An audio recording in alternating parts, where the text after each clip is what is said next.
Boysun zaminida shakllangan noyob hunarmandchilik an'analari bugun ham o'zining tabiiyligi va falsafiy mazmuni bilan e'tiborni tortadi.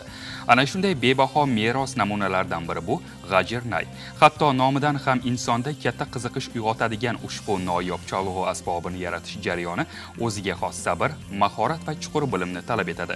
Boysunlik usta hunarmand Bo'riqul Jumayev aynan shu qadimiy an'anani davom ettirib kelayotgan kam sonli ustalardan biridir.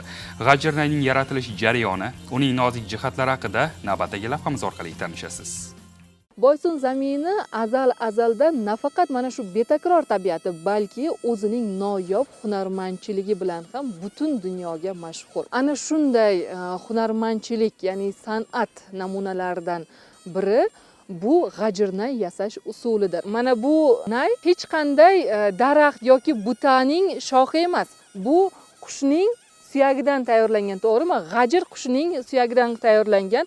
G'ajir bu Qizil kitobga kiritilgan qush hisoblanadi. Aslida uni ovlash mumkin emas, lekin siz buni qanday qilib olasiz, uni suyagini qanday qilib yasaysiz buni? Qo'limdagi so'z G'ajir Nay so'z deb nomlanadi. Bu qadimda bobolarimiz tomonidan, ota-bobolarimiz tomonidan yasalgan so'z. Ma'lum vaqt yo'qolib ketgan. 90-100 yillar orasida yo'qolib ketgan so'z.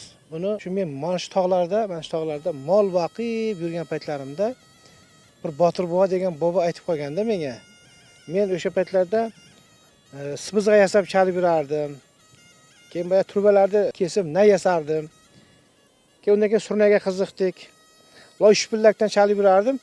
O'shanda Botir bobo degan bir bobomiz "Sening bobong G'ajir Nay chalardi" deb bobo gurum berib qoldi. Ota bobolardan o'tib kelgan hunar ekan. Aslida o'sha ota bobolarimiz tomonidan avloddan avlodga o'tib kelayotgan bir san'at turi hisoblanadi. Keyin men o'sha bobodan so'raganman, G'ajir Nay nima bo'ladi, qanday yasaladi, nimadan bo'ladi degan. Keyin o'sha Botir bobomiz mol boqib birga tog'da yurganimizda albatta tabiat qonuni bu. Qariydi, tomog'iga suyak tiqiladi. O'ladida keyin uni o'lgandan keyin bu qushni hech qanday yirtqich hayvon, balki shu tulki ham, bo'rilar ham yemaydi go'shtini. Yemagan holatda ko'rganman. Bir skelet suyagi qolib ketadi. Mana shu qush bo'ladi. Keyin buni qayerda bo'ladi? Buni qanot suyagi bo'ladi deb o'sha bobo toyog'i bilan ko'rsatib, mana bu shu yerda qanot suyagi bor, shu yerda ikkita suyak bor, shuni olasan, ikki tarafini kesasan. Keyin kamida 40 kun, bo'lmasa-da undan ham ko'proq buloq suvining qora botqoq bo'ladi buloq suvida. O'sha qora botqoqqa ko'mib qo'yasan. O'sha ko'mib qo'ygandan keyin bu chilla saqlaydi. Bundan keyin go'shtlari chiriydi, toza bo'ladi, halol bo'ladi.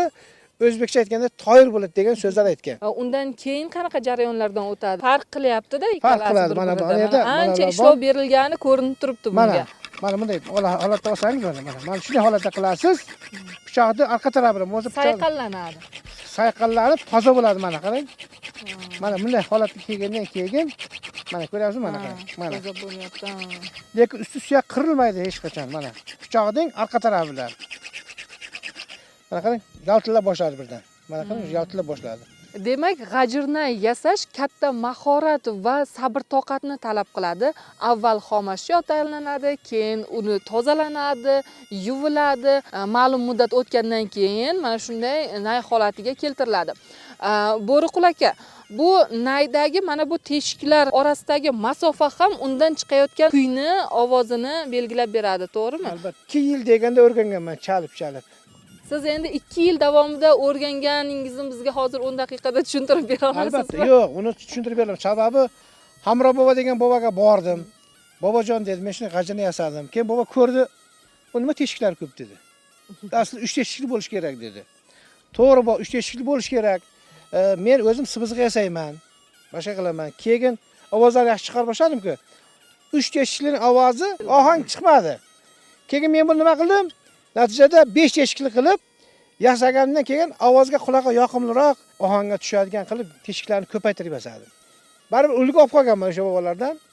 Undan keyin lab, tish, jag, nafas orqali chalinadi, ne baram deb qildi.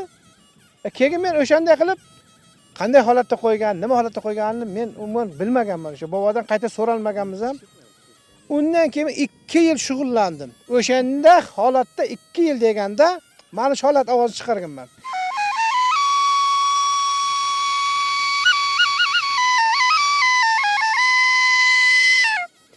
o'g'lingiz ham shu g'ajirnayni yasaydimi? Yasaydi ham, bu chaladi ham. O'g'lingiz bilan birga chanqoviz bilan g'ajirnayni birgalikda jo'rligida chalib bersangiz. Yaxshi bo'ladi. Bitta yo'lida chal beraylik.